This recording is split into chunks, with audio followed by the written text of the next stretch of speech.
பிரதமர் மோடி அரசுமுறை பயணமாக தாய்லாந்து சென்றார். அந்நாட்டு பிரதமர் பேட்டோங்ரான் ஷினாவத்ராவை சந்தித்தார். தொடர்ந்து அங்கு நடந்த விழாவில் பேசிய மோடி, இந்தியாவும் தாய்லாந்தும் வளர்ச்சிக் கொள்கையை நம்புகின்றன, எல்லை விரிவாக்க கொள்கையை அல்ல என கூறினார். சட்டசபை தேர்தல் நெருங்கி வருவதை முன்னிட்டு பீகார், மேற்குவங்கம், தமிழகத்திற்கு மத்திய உள்துறை அமைச்சர் அமித் ஷா பயணம் மேற்கொள்ள உள்ளார் என பாஜக தரப்பில் தெரிவிக்கப்பட்டுள்ளது. பீகாரில் அதிகாரத்தை தக்க வைத்துக் கொள்ளவும் மற்ற 2 மாநிலங்களில் கால் பதிக்கவும் வியூகம் வகுக்கப்பட்டு வருகிறது. தமிழகத்தில் திமுக கூட்டணியில் விரிசல் ஏற்படாதா என நற்பாசையுடன் சிலர் செயல்பட்டுக் கொண்டிருக்கின்றனர். அவர்களின் எண்ணம் நிச்சயம் ஈடேறாது, யாரும் அதற்கு இடம் தர மாட்டோம் என முதல்வர் ஸ்டாலின் கூறினார்.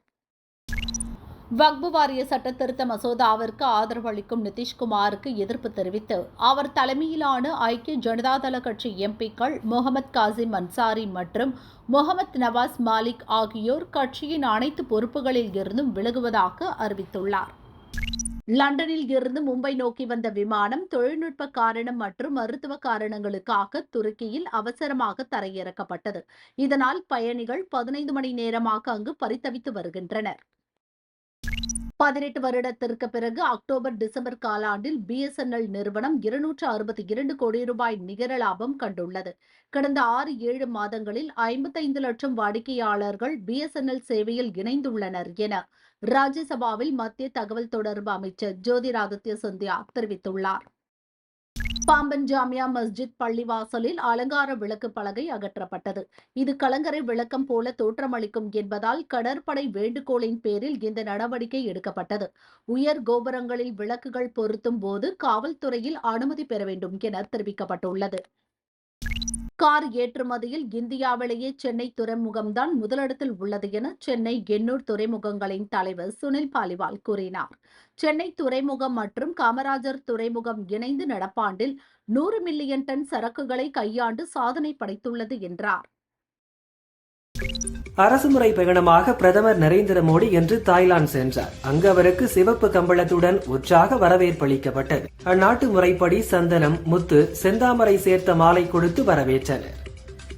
தாய்லாந்து சென்ற பிரதமர் மோடியை இந்திய வம்சாவளியினர் உற்சாகமாக வரவேற்றனர். ஏர்போர்ட்டில் திரண்டிருந்த இந்திய வம்சாவளியினர் கைகளில் தேசிய கொடிகளை ஏந்தி பாரத் மாதா கி ஜெய் என விண்ணதிர கோஷம் எழுப்பினர். மக்கள் வரவேற்பால் உற்சாகமடைந்த மோடி அவர்களிடம் கைகுலுக்கி வாழ்த்து தெரிவித்தார். தாய்லாந்தில் ராமாயணத்தின் தாய்லாந்து பதிப்பான ராமகியன் பிரதமர் நரேந்திர மோடி முன்பு கலைஞர்கள் நடித்து அசத்தினர். கோடிக்கணக்கான மக்களின் இதயங்களை ராமாயணம் இணைக்கிறது என பிரதமர் மோடி பெருமிதம் தெரிவித்தார். பாம்பன் ரயில் பால திறப்பு விழாவில் பங்கேற்க பிரதமர் மோடி நாளை மறுநாள் தமிழகம் வர உள்ளார். இந்நிலையில் தமிழகம் வரும் பிரதமர் மோடியை அதிமுக பொதுச் செயலர் EPS மற்றும் முன்னாள் முதல்வர் OPSம் தனித்தனியே சந்திக்க உள்ளதாக தகவல் வெளியாகியுள்ளது. வக்ஃபு சட்டத்திருத்த மசோதாவை லோக்சபாவில் மத்திய அமைச்சர் கிரண் ரிஜிஜு தாக்கல் செய்தார். இதற்கு எதிர்க்கட்சிகள் கடும் எதிர்ப்பு தெரிவித்தன. நள்ளிரவு 12:15 மணி அளவில் மசோதா மீது டிவிஷன் முறையில் வாக்கெடுப்பு நடந்தது. மசோதாவுக்கு ஆதரவாக 288 பேரும் எதிர்த்து 232 பேரும் ஓட்டளித்தனர். வக்ஃபு மசோதா நிறைவேறியதாக சபாநாயகர் ஓம் பிர்லா அறிவித்தார். இந்த மசோதா ராஜ்யசபாவில் நிறைவேற்றப்பட்டால் சட்டமாக மாறும். வக்ஃபு வாரிய சட்ட திருத்த மசோதா நாட்டின் நலனுக்காக மட்டுமே கொண்டுவரப்படுகிறது, எந்த கட்சியின் நலனுக்காகவும் கொண்டுவரப்படவில்லை என ராஜ்யசபாவில் மத்திய அமைச்சர் JP நட்டா கூறினார். திட்டங்களை அமல்படுத்தும் போது மக்களின் நலனுக்காகத்தான் பிரதமர் மோடி முன்னுரிமை அளித்து வருகிறார் என்றும் சொன்னார். வக்ஃபு வாரிய சட்டத்திருத்த மசோதாவிற்கு எதிர்ப்பு தெரிவித்து சட்டசபையில் முதல்வர் ஸ்டாலின் தலைமையில் உறுப்பினர்கள் உறுதிமொழி ஏற்றனர். வக்ஃபு வாரிய சட்டத்திருத்த மசோதாவை திரும்பப் பெற வேண்டும் என முழக்கமிடப்பட்டது. இதையடுத்து சட்டசபையிலிருந்து பாஜக MLAக்கள் வெளிநடப்பு செய்தனர். கூட்டணி கட்சியின் தயவால் வக்ஃபு சட்ட மசோதா பார்லிமெண்டில் நிறைவேற்றப்பட்டுள்ளது. இது இந்திய அரசியல் சட்ட அமைப்பின் மீதான தாக்குதல், மத நல்லிணக்கத்தை குலைக்கும் செயல் என சட்டசபையில் முதல்வர் ஸ்டாலின் பேசினார். மேலும் வக்ஃபு சட்ட திருத்தத்துக்கு எதிராக சுப்ரீம் கோர்ட்டில் திமுக சார்பில் வழக்கு தொடரப்படும் என்றும் தெரிவித்தார்.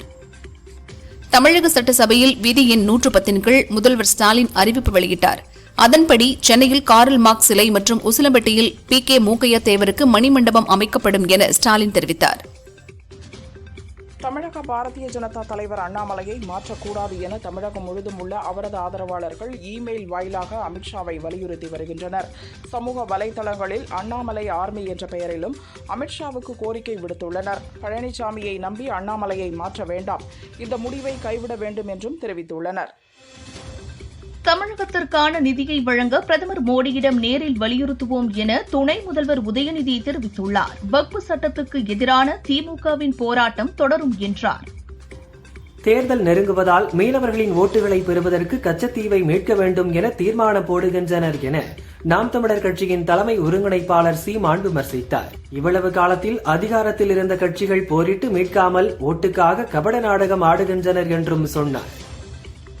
எம்புரான் படத்தில் முல்லை பெரியாறு தொடர்பான காட்சிகளை நீக்க வேண்டும் என பாமக நிறுவனர் ராமதாஸ் சொன்னார். எம்புரான் திரைப்படத்தில் கூட்டாட்சி தத்துவத்திற்கும் தேச ஒருமைப்பாட்டிற்கும் எதிராக காட்சிகளும் வசனங்களும் இடம்பெற்றுள்ளதாகவும், தமிழகத்திற்கு எதிரான இந்த படம் தமிழகத்தில் திரையிடப்பட்டது கண்டிக்கத்தக்கது என்றும் சொன்னார். அமெரிக்க பொருட்கள் மீது அதிக வரி விதிக்கும் நாடுகளின் பொருட்களுக்கு பரஸ்பரம் அதே அளவு வரி விதிப்போம் என ட்ரம்ப் அறிவித்திருந்தார். அதன்படி பல்வேறு நாடுகளில் இறக்குமதிக்கான வரி விகிதத்தை ட்ரம்ப் அறிவித்துள்ளார். இந்தியாவிலிருந்து இறக்குமதி செய்யும் பொருட்களுக்கு 26% வரி விதித்துள்ளார். ஏற்கனவே வர்த்தக போர் துவங்கியுள்ள சீனாவுக்கு 34% வரி விதிக்கப்பட்டுள்ளது. அகில இந்திய காங்கிரஸ் செயலராக இருப்பவர் மயூரா ஜெயக்குமார். இவரை பதவியிலிருந்து நீக்க வேண்டும் என கோவையில் நடந்த கட்சி நிர்வாகிகள் கூட்டத்தில் தீர்மானம் நிறைவேற்றப்பட்டது. மயூரா ஜெயக்குமாருக்கு எதிராக போர்க்கொடி தூக்கிய 14 பேர் வரும் 16ஆம் தேதிக்குள் விளக்கம் அளிக்க வேண்டும் என தமிழக காங்கிரஸ் ஒழுங்கு நடவடிக்கை குழு நோட்டீஸ் அனுப்பியுள்ளது. புதுச்சேரி அரியங்குப்பம் காவல் நிலையத்துக்கு ஒரு வழக்கு தொடர்பாக காங்கிரசின் அமைப்பான ராஜீவ்காந்தி பஞ்சாயத்து ராஜ் சங்கத்தின் மாநில தலைவர் அமுதரசன் சென்றார். அப்போது ஆய்வாளர் அவரை தாக்கியதாக கூறப்படுகிறது. இந்நிலையில் காங்கிரஸ் அணி நிர்வாகி அமுதரசனை தாக்கிய ஆய்வாளரை சஸ்பெண்ட் செய்து துறை ரீதியான நடவடிக்கை எடுக்க வேண்டும் என ஷாலினி சிங்கை சந்தித்து முன்னாள் முதல்வர் நாராயணசாமி மனு அளித்தார். புதுச்சேரியில் கடந்த ஆட்சியில் பணிக்கு அமர்த்தப்பட்டார்கள் என்ற ஒரே காரணத்துக்காக ஒப்பந்த ஆசிரியர்கள் பணி நிரந்தரம் செய்யப்படாமல் பழிவாங்கப்பட்டு இருக்கிறார்கள் என திமுக மாநில அமைப்பாளர் சிவா கூறினார். உடனடியாக அவர்களை பணி நிரந்தரம் செய்ய வேண்டும். ஆசிரியர்களை பழிவாங்குவது என்பது மிகப்பெரிய பாவம் என்று குறிப்பிட்டார்.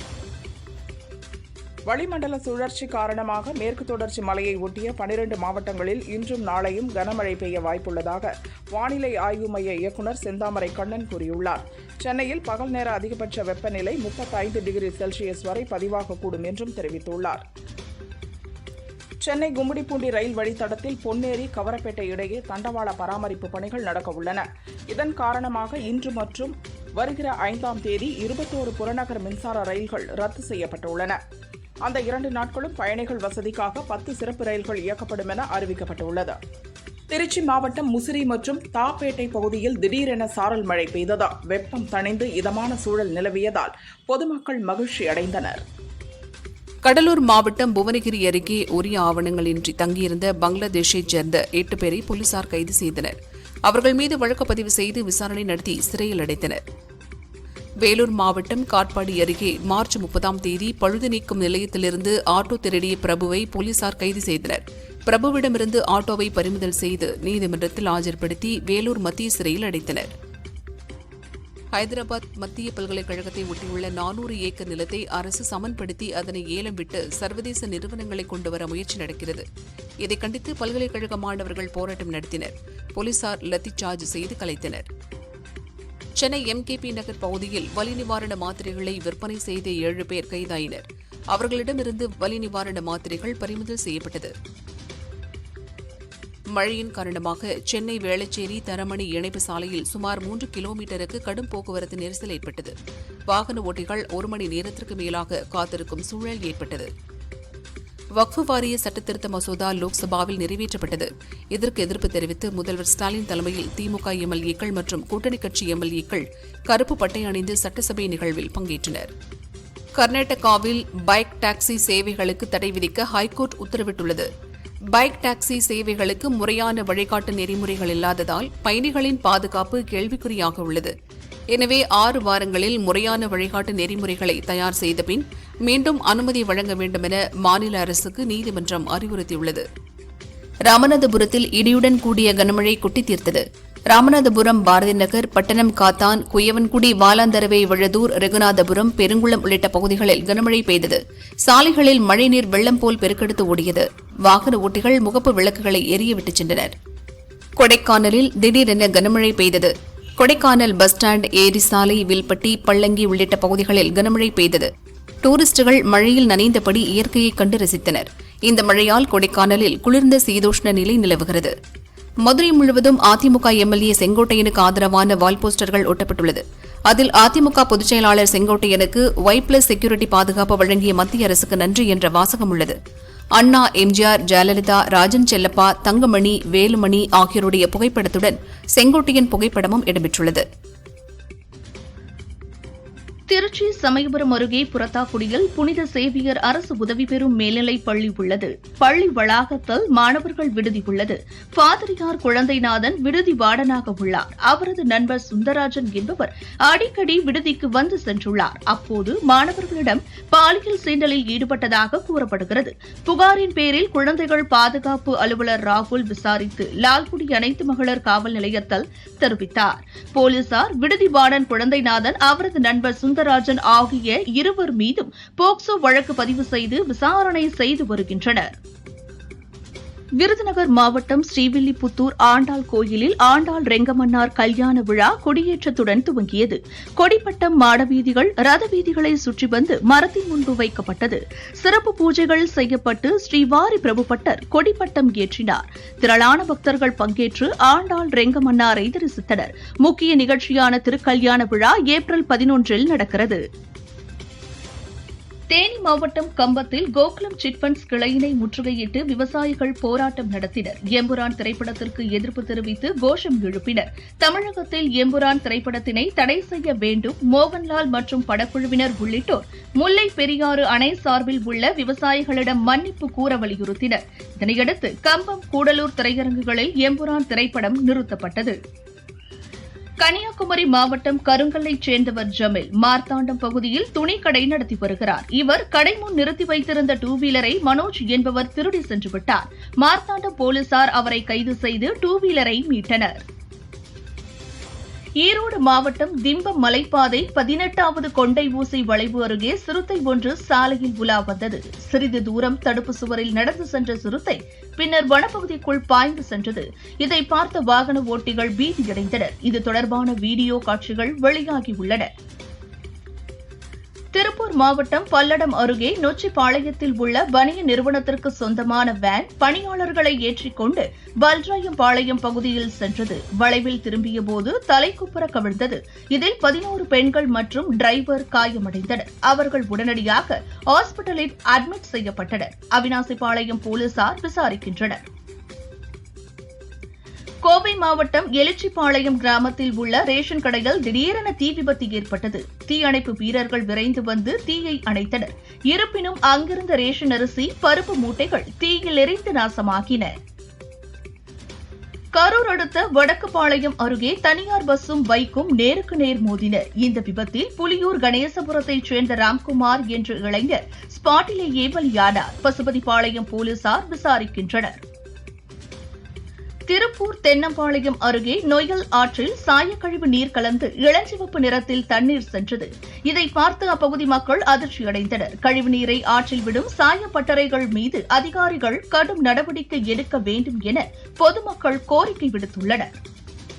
செப்டம்பர் மாதம் முதல் நெல் குவிண்டால் ஒன்றுக்கு 2500 ரூபாய் உயர்த்தி வழங்கப்படும் என அமைச்சர் MRK பன்னீர்செல்வம் தெரிவித்துள்ளார்.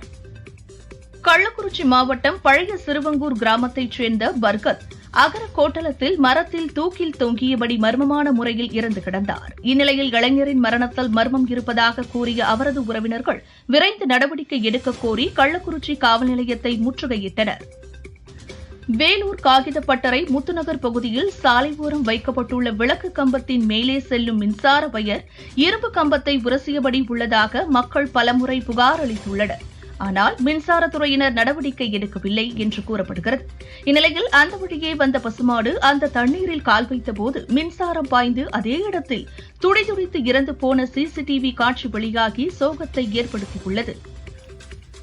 புதுச்சேரி வழுதாவூர் சாலையில் உள்ள கலெக்டர் அலுவலகத்திற்கு மர்ம நபர் மூலம் வெடிகுண்டு மிரட்டல் விடுக்கப்பட்டது. உடனே காவல்துறையினருக்கு தகவல் அளிக்கப்பட்டது. கோரிமேடு போலீசார் மற்றும் வெடிகுண்டு நிபுணர்கள் மோப்ப நாயுடன் சம்பவ இடத்திற்கு வந்து தீவிர சோதனையில் ஈடுபட்டனர். ராணிப்பேட்டை மாவட்டம் சோளிங்கர் போஸ்ட் ஆபீஸ் தெரு தனியார் கிளினிக் எதிரில் 1 மாதத்திற்கு மேலாக பைப்லைன் உடைந்து குடிநீர் வீணாக வெளியேறி வருகிறது. கோடை காலத்தை கருத்தில் கொண்டு பைப்லைனை சீரமைக்க வேண்டும் என பொதுமக்கள் மற்றும் சமூக ஆர்வலர்கள் கோரிக்கை விடுத்துள்ளனர். புதுச்சேரி தனியார் மாலில் இயங்கி வரும் பிரபல உணவகத்தில் பர்கரில் வேகாத பச்சை கோழி விற்பனை செய்யப்பட்டது அதிர்ச்சியை ஏற்படுத்தியது. அதனை சாப்பிட்ட குழந்தைக்கு வாந்தி, மயக்கம் ஏற்பட்டதால் மருத்துவமனையில் அனுமதிக்கப்பட்டது. குழந்தையின் உறவினர்கள் ஊழியர்களிடம் வாக்குவாதம் செய்யும் வீடியோ வெளியாகி பரபரப்பை ஏற்படுத்தி உள்ளது. ராணிப்பேட்டை மாவட்டம் சோளிங்கர் அரக்கோணம் நெடுஞ்சாலை ஓரங்களில் மூட்டை மூட்டையாக குப்பை கழிவுகள் கொட்டப்படுவதாக புகார் எழுந்துள்ளது. இவ்வாறு சுகாதார சீர்கேட்டை ஏற்படுத்தும் நபர்கள் மீது நெடுஞ்சாலைத்துறையினர் உரிய நடவடிக்கை எடுக்க வேண்டும் என பொதுமக்கள் மற்றும் சமூக ஆர்வலர்கள் கோரிக்கை விடுத்துள்ளனர். திருவாரூர் அரசு மருத்துவக் கல்லூரி மருத்துவமனையில் கடந்த 11 நாட்களில் 83 நபர்களுக்கு தெருநாய்க்கடி காரணமாக சிகிச்சை அளிக்கப்பட்டுள்ளது. கோடைக்காலம் அதிகரித்து வரும் சூழலில் தெருநாய்களை பிடித்து அதற்குரிய அறுவை சிகிச்சை செய்து அதன் உற்பத்தியை கட்டுப்படுத்துவது ஒன்றே இதற்கு தீர்வாக அமையும் என சமூக ஆர்வலர்கள் தெரிவித்தனர். தூத்துக்குடி வழக்கறிஞர் சங்கம் சார்பில் இன்று தூத்துக்குடி நீதிமன்றம் முன்பு தமிழ்நாடு பார் கவுன்சில் குழு உறுப்பினர் மைக்கேல் ஸ்டானிஸ் பிரபு தலைமையில் 2வது நாளாக ஆர்ப்பாட்டம் நடந்தது. ஆர்ப்பாட்டத்தில் வழக்கறிஞர்கள் தொழிலுக்கு இடையூறு ஏற்படுத்தும் வகையில் செயல்பட்டு வரும் தூத்துக்குடி மாநகர துணை கண்காணிப்பாளர் மதன் மற்றும் தென்பாதம் காவல் நிலைய உதவி ஆய்வாளர் முத்தமிழரசன் ஆகியோரை பணியிட மாற்றம் மற்றும் பணியிடை நீக்கம் செய்ய வலியுறுத்தினர். தூத்துக்குடி அனல்மின் நிலையத்தில் ஏற்பட்ட தீ விபத்தில் 1வது, 2வது யூனிட் அதிக சேதமடைந்தது. 3வது யூனிட் லேசான சேதமடைந்தது. 4வது, 5வது யூனிட்டுகளில் எந்த பாதிப்பும் ஏற்படவில்லை. இதனால் 630 மெகாவாட் மின் உற்பத்தி பாதிக்கப்பட்டது. 420 மெகாவாட் மட்டுமே மின் உற்பத்தி நடந்து வந்தது. இதில் 3வது யூனிட் மட்டும் தற்போது சீரமைக்கப்பட்டு 17 நாட்களுக்கு பிறகு இன்று மீண்டும் 210 மெகாவாட் மின் உற்பத்தி தொடங்கியது. ராஜ்யசபாவில் கேள்வி நேரம் முடிந்ததும் வக்ஃப் திருத்த சட்ட மசோதாவை மத்திய அமைச்சர் கிரண் ரிஜிஜு தாக்கல் செய்தார். மசோதா மீதான விவாதம் விறுவிறுப்பாக நடந்தது. கிரண் ரிஜிஜு பேசுகையில், இன்றைய நிலவரப்படி 8,72,000 வக்ஃப் சொத்துக்கள் உள்ளன. வக்ஃப் திருத்த மசோதா 2025ஐ ஆதரிக்குமாறு காங்கிரஸ் கட்சியையும் அதன் கூட்டணி கட்சிகளையும் நான் கேட்டுக் கொள்கிறேன் என அவர் கூறினார். கோவை பெரிய நாயக்கன்பாளையத்தைச் சேர்ந்தவர்கள் ரத்தினம், விமலா தம்பதி உணவு டெலிவரி ஆப் மூலம் சரவணம்பட்டியில் உள்ள ஹோட்டலில் மட்டன் பிரியாணி ஆர்டர் செய்தனர். ஆனால் சிக்கன் பிரியாணி வந்தது. அதிலும் புழுக்கள் நெளிந்ததை பார்த்து அதிர்ச்சி அடைந்தனர். அந்த கடைக்கு சென்று விளக்கம் கேட்டனர். கடை ஃப்ரிட்ஜில் இருந்த பிரியாணி பொட்டலங்களிலும் புழுக்கள் இருந்ததை பார்த்து மேலும் அதிர்ச்சி அடைந்தனர். உரிய பதில் கிடைக்காததால் உணவு பாதுகாப்பு துறையிலும் போலீசிலும் புகார் அளித்தனர். போலீசார் விசாரிக்கின்றனர். பொள்ளாச்சி அருகே உள்ள மாக்கினாம்பட்டி ஊராட்சி அலுவலகத்தில் செந்தில்குமார் என்பவர் செயலாளராக பணியாற்றி வருகிறார். இவர் மாணிக்க வாசகம் என்பவரிடம் குடிநீர் இணைப்புக்கு 6,100 ரூபாய் லஞ்சம் வாங்கினார். அவரை லஞ்ச ஒழிப்பு போலீசார் கையும் களவுமாக பிடித்து விசாரிக்கின்றனர். இ-சேவை மையங்களில் அரசு பஸ்களுக்கான டிக்கெட் முன்பதிவு செய்து கொள்ளும் வசதி விரைவில் அறிமுகம் செய்யப்பட உள்ளது. இதன் மூலம் தமிழகத்தில் உள்ள 530க்கும் மேற்பட்ட இ-சேவை மையங்கள் மூலம் அரசு டிக்கெட் முன்பதிவு செய்து கொள்ளலாம். தமிழகத்தில் உள் மாவட்டங்களுக்கான ஏற்காட்டிலும் தென் மாவட்டங்களுக்கான ராமநாதபுரத்திலும் ரேடார் நிறுவப்படும் என பேரிடர் மேலாண்மை துறை அறிவித்துள்ளது. 56 கோடி மதிப்பில் 2C பேண்ட் டாப்ளர் ரேடார்கள் நிறுவப்பட உள்ளன. தூத்துக்குடி அருகே எப்போதும் வென்றான் கிராமத்தில் லோ வோல்டேஜ் பவர் சப்ளை தொடர்ச்சியாக உள்ளது. இரவு நேரத்தில் டியூப்லைட் குறைந்த வெளிச்சத்தில் எரிகிறது. மேலும் பவர் சப்ளையும் விட்டு விட்டு கிடைக்கிறது. இதனால் 10ஆம் வகுப்பு தேர்வுக்கு படிக்க முடியாமல் மாணவ மாணவிகள் சிரமப்படுகின்றனர். பலமுறை புகார் அளித்தும் எந்த நடவடிக்கையும் எடுக்கவில்லை என கிராம மக்கள் குற்றம் சாட்டுகின்றனர். தேனி மாவட்டம் பெரியகுளத்தில் உள்ள GHல் வளர் இளம் பருவத்தினர் கருத்தரங்கம் மாவட்ட சுகாதாரத்துறை இணை இயக்குநர் கலைச்செல்வி தலைமையில் நடைபெற்றது. 50க்கும் மேற்பட்ட கர்ப்பிணி பெண்கள் பங்கேற்றனர்.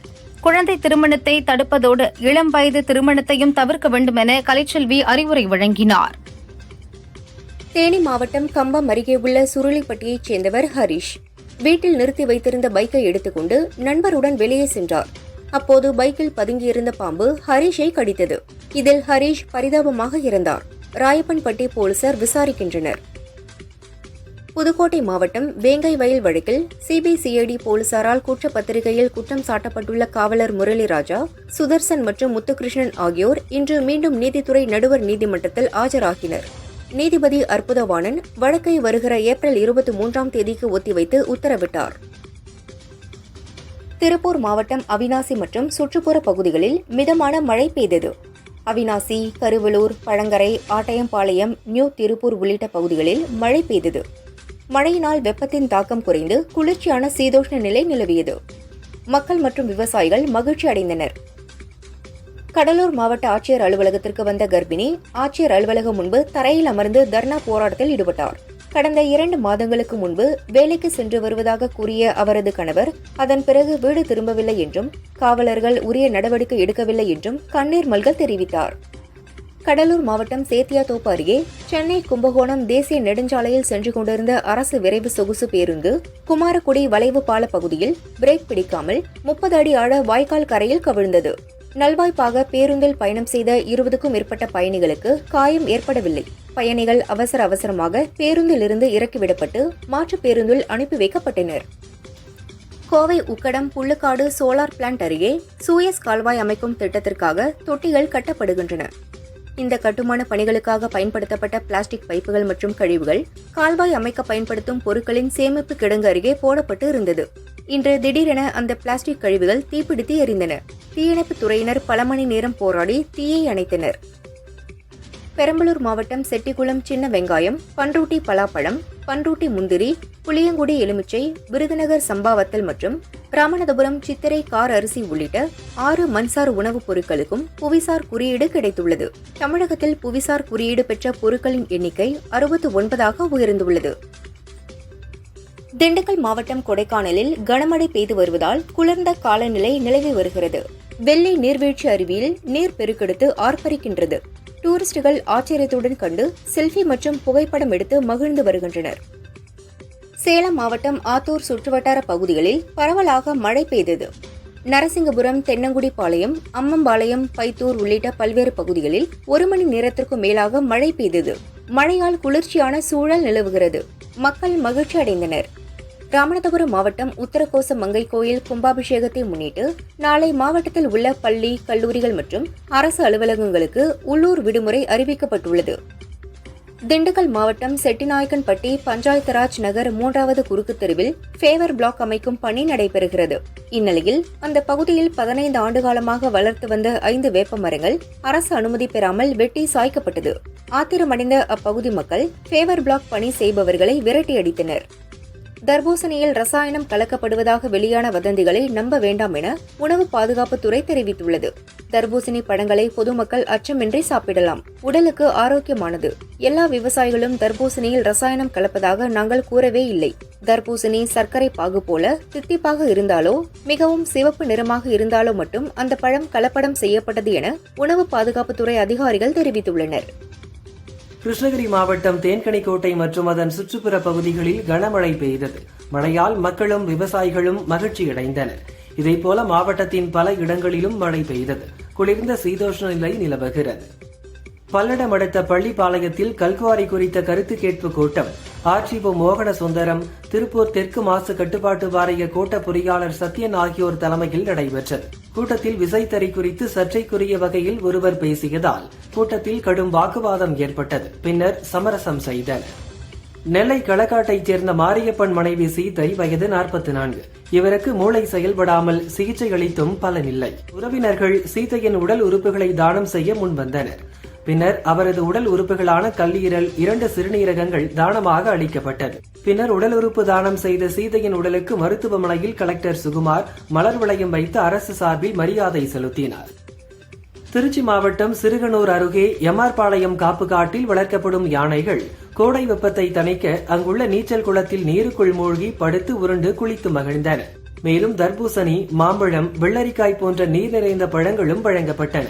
யானைகள் அதனை விரும்பி சாப்பிட்டன.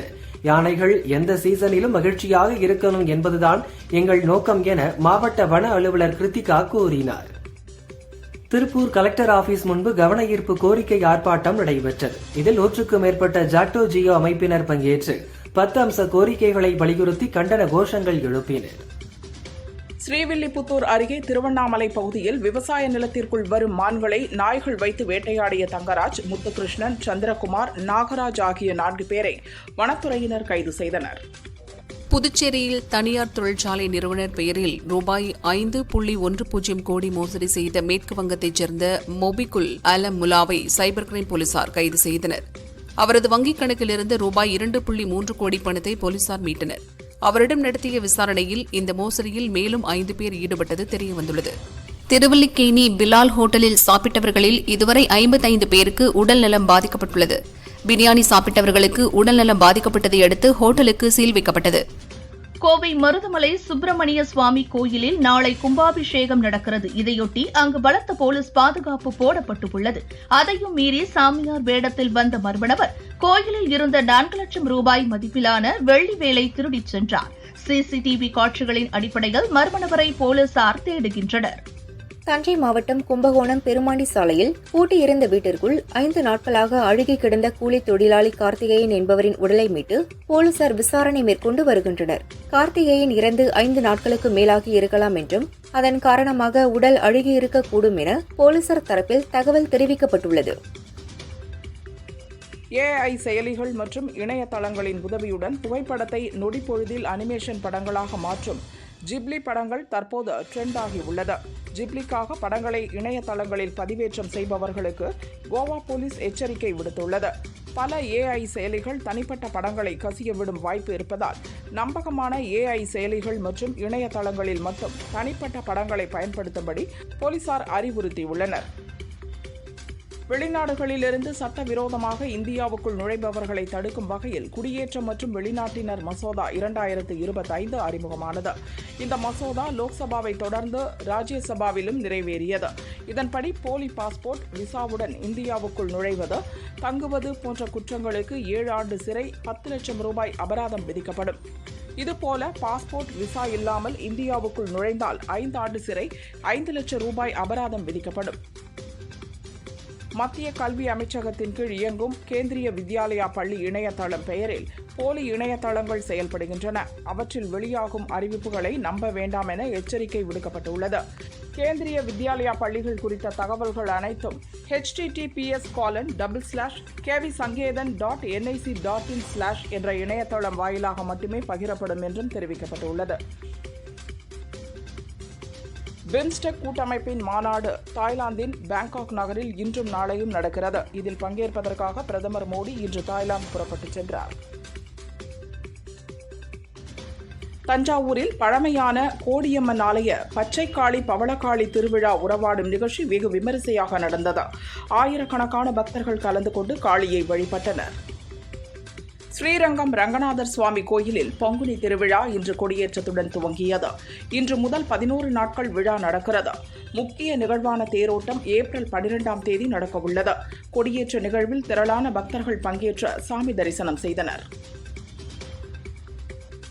தென்காசி காசி விஸ்வநாதர் கோயில் மகா கும்பாபிஷேக விழா இன்று அதிகாலை யாகசாலை பூஜையுடன் துவங்கியது. சைவ சமய ஆதீனங்கள் பங்கேற்று பூஜையை துவக்கி வைத்தனர். அவர்களுக்கு அறங்காவலர் குழு தலைவர் பாலகிருஷ்ணன் மாலை அணிவித்து மரியாதை செய்தார். கும்பாபிஷேகம் ஏப்ரல் 7ஆம் தேதி நடக்கிறது. சீர்காழி அருகே வைத்தீஸ்வரன் கோயில் வைத்தியநாத சுவாமி ஆலயத்தில் பங்குனி உத்தர பெருவிழா கொடியேற்றம் விமர்சையாக நடைபெற்றது. கொடியேற்றத்தை முன்னிட்டு சுவாமி அம்பாளுக்கு சிறப்பு அபிஷேகம், ஆராதனைகள் செய்யப்பட்டது. இந்நிகழ்ச்சியில் திரளான பக்தர்கள் கலந்து கொண்டு நமச்சிவாய கோஷமிட்டு தையல் நாயகி சமேத வைத்தியநாத சுவாமி தரிசனம் செய்தனர். பொன்னேரியில் உள்ள ஆனந்தவல்லி சமேத அகத்தீஸ்வரர் கோயிலில் பங்குனி உத்தர பிரம்மோற்சவ கொடியேற்ற விழா சிறப்பாக நடைபெற்றது.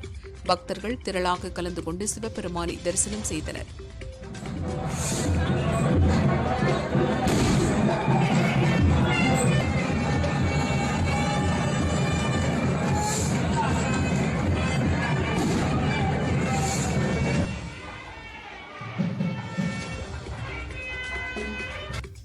நெல்லை காரியமாணிக்க பெருமாள் கோயில் பங்குனி பிரம்மோற்சவ விழா தேரோட்டம் விமரிசையாக நடைபெற்றது.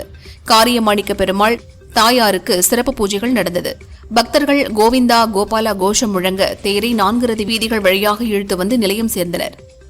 கரூர் கல்யாண பசுபதீஸ்வரர் கோயிலில் பங்குனி உத்திர திருவிழா கொடியேற்றத்துடன் துவங்கியது. 9ஆம் தேதி திருக்கல்யாணமும் 11ஆம் தேதி தேரோட்டமும் நடக்கிறது. கொடியேற்ற விழாவில் திரளான பக்தர்கள் பங்கேற்று சாமி தரிசனம் செய்தனர். மயிலாடுதுறை மாவட்டம் மணல்மேடு அருகே கிழாய் கிராமத்தில் அமைந்துள்ள 26 அடி உயர ஸ்ரீ வாராகி அம்மன் ஆலய மகா கும்பாபிஷேக விழா வெகு சிறப்பாக நடந்தது. ஆலயத்தில் பூசாரி வினோத் ராஜா என்பவர் அரிவாள் மீது ஏறி நின்று பக்தர்களுக்கு அருள்வாக்கு கூறினார். ஏராளமான பக்தர்கள் பங்கேற்று சுவாமி தரிசனம் செய்தனர். திருச்செந்தூர் சுப்பிரமணிய சுவாமி கோயிலில் வளர்பிறை சஷ்டியை முன்னிட்டு ஏராளமான பக்தர்கள் குவிந்தனர். சுமார் 4 மணி நேரம் காத்திருந்து சுவாமி தரிசனம் செய்தனர். கோடை விடுமுறையை முன்னிட்டு இன்று சிறப்பு தரிசனம் ரத்து செய்யப்பட்டது. திருவாரூர் மாவட்டம் மன்னார்குடி ராஜகோபால சுவாமி கோயிலில் பங்குனி திருவிழாவின் 17ஆம் நாள் நிகழ்வாக ராஜகோபால சுவாமி ருக்மணி பாமா சமேதராக திருக்கல்யாண கோலத்தில் காலை தேரில் எழுந்தருளினார். திரளான பக்தர்கள் சாமி தரிசனம் செய்தனர். திருப்பதி கோதண்டராம சுவாமி கோயில் வருடாந்திர பிரம்மோற்சவத்தின் 8ஆம் நாளான இன்று கோதண்டராமர் சீதா லட்சுமணருடன் தேரில் எழுந்தருளி 4 மாட வீதிகளில் வலம் வந்தார். பக்தர்கள் ராம கோஷத்துடன் தேரின் வடம் பிடித்து இழுத்தனர். மாட வீதியில் திரண்டிருந்த பக்தர்கள் கற்பூர ஆரத்தை எடுத்து வழிபட்டனர். பல்லடம் அடுத்த சித்தம்பலம் மாரியம்மன் கோவில் உச்சாட்டு பொங்கல் விழாவில் அம்மனுக்கு திருக்கல்யாண உற்சவம் நடைபெற்றது. திருக்கல்யாணத்தை துவக்கி வைத்து கோவை காமாட்சிபுரி ஆதீனம் பஞ்சலிங்கேஸ்வரர் பேசினார். வாழ்க்கையில் நிம்மதி கிடைக்கும் ஒரே இடம் கோவில் மட்டுமே என அவர் அறிவுரை வழங்கினார். அமெரிக்க அதிபர் டிரம்பின் நெருங்கிய நண்பர் எலான் மஸ்க். உலகின் நம்பர் 1 பணக்காரரான இவரை அமெரிக்காவின் சிறந்த நிர்வாகத்துக்கான துறை தலைவர் என்ற சிறப்பு பதவியில் அமர்த்தினார். அவரின் பதவிக்காலம் மே மாத இறுதியில் முடிவடைகிறது. ஆனால் அதற்கு முன்னதாகவே மஸ்க் இந்த பதவியிலிருந்து விலக உள்ளார். தன் நிறுவன பணிகளில் முழுமையாக கவனம் செலுத்துவதற்காக மஸ்க் இந்த முடிவுக்கு வந்துள்ளதாக கூறப்படுகிறது. 100% காதல், கொரில்லா போன்ற தமிழ் படங்களிலும் பிற மொழிகளிலும் நடித்து வருபவர் ஷாலினி பாண்டே. இவர் கூறுகையில், எனக்கு 22 வயது இருக்கும் போது தெலுங்கு படம் ஒன்றில் நடித்தேன். கேரவனில் உடைமாற்றிய சமயம் அந்த படத்தின் இயக்குனர் கேரவன் கதவை தட்டாமல் அத்துமீறி உள்ளே நுழைந்தார். அதிர்ச்சியடைந்த நான் அவரை திட்டி அனுப்பினேன். அந்த சமயம் இந்த பிரச்சனையை எப்படி கையாளுவது என தெரியவில்லை. உடனிருந்தவர்களும் இதை பெரிதாக்க வேண்டாம் என்றனர் என தெரிவித்துள்ளார். ஆனால் அந்த இயக்குனரின் பெயரை அவர் குறிப்பிடவில்லை. அபிஷன் ஜீவனித் இயக்கத்தில் சசிகுமார், சிம்ரன் நடித்துள்ள டூரிஸ்ட் ஃபேமிலி படம் மே 1 வெளியாகிறது. இதில் சசிகுமார் 2 மகன்களுக்கு தந்தையாக நடித்துள்ளார். அவர் கூறுகையில், இலங்கையிலிருந்து சென்னைக்கு குடியேறும் ஒரு ஈழத்தமிழர் குடும்பம் அந்த ஏரியாவை விரும்பும் ஒரு குடும்பமாக எப்படி மாறுகிறது என்பதுதான் கதை. தமிழ் சினிமாவில் 16 வயது பையனுக்கு அப்பாவா 2-3 பேரை தவிர யாரும் நடிக்க மாட்டாங்க. அவங்களுக்கு 25 வயதில் பையன் கூட இருப்பாங்க. இருந்தாலும் அப்பாவா நடிக்க மாட்டாங்க. நான் நடிக்க தயார்னு சொன்னேன் என்றார். எல்லாம் அவன் செயல், வைகை எக்ஸ்பிரஸ் உள்ளிட்ட படங்களில் நடித்தவர் ஆர்கே தற்போது புதிதாக ஒரு ஸ்டுடியோவை திறந்துள்ளார். இவர் கூறுகையில், அடுத்து விலங்குகளை மையமாக வைத்து ஒரு படத்தை எடுக்கிறேன். வீட்டில் வளர்க்கும் வளர்ப்பு பிராணியை அடிப்படையாக கொண்டு இந்த கதை இருக்கும். யோகி பாபு, தம்பி ராமையா நடிக்கின்றனர். ஆர் கண்ணன் இயக்குகிறார். என் படத்தில் வடிவேலுவை நடிக்க வைக்க அவரிடம் கதை சொன்னேன். ஆனால் அவர் ஹீரோவாகத்தான் நடிப்பேன் என்கிறார். அவர் இறங்கி வந்தால் மீண்டும் இருவரும் இணைந்து நடிப்போம். அவரிடம் நான் கொடுத்த 1 கோடி ரூபாய் உள்ளது. தம்பி ராமையா வேடம் கூட வடிவேலுக்காக எழுதப்பட்டதுதான் என்றார். நடிகை தமன்னா தமிழ், தெலுங்கு, ஹிந்தியில் நடிக்கிறார். நாயகியை தாண்டி சில படங்களில் ஒரு பாடலுக்கும் ஆடுகிறார். 2018 ராஜ்குமார் குப்தா இயக்கத்தில் அஜய் தேவ்கன் நடித்த படம் ரயில். இந்த படத்தின் 2ஆம் பாகம் மீண்டும் இவர்கள் கூட்டணியில் உருவாகியுள்ளது. ஹீரோயினாக வாணி கபூர் நடித்துள்ளார். இதில் இடம்பெறும் ஒரு பாடலுக்கு தமன்னா நடனமாடி உள்ளார். இதனை ஹனி சிங் பாடியுள்ளார். கௌதம் மேனன் இயக்கத்தில் விக்ரம் நடித்து பல ஆண்டுகளாக கிடப்பில் உள்ள படம் துருவ நட்சத்திரம் இந்த ஆண்டு எப்படியும் ரிலீஸ் ஆகும் என எதிர்பார்க்கப்படுகிறது. இதனிடையே வீரதீர சூரன் படத்திற்காக தியேட்டர்களில் விசிட் அடித்து வரும் விக்ரமிடம் ரசிகர் ஒருவர் துருவ நட்சத்திரம் படம் எப்போது வெளியாகும் என கேட்டார். அதற்கு, அந்த படத்திற்காக நானும் காத்திருக்கிறேன், கௌதமிடம் கேட்டு ரிலீஸ் தேதியை சொல்கிறேன் என்றார்.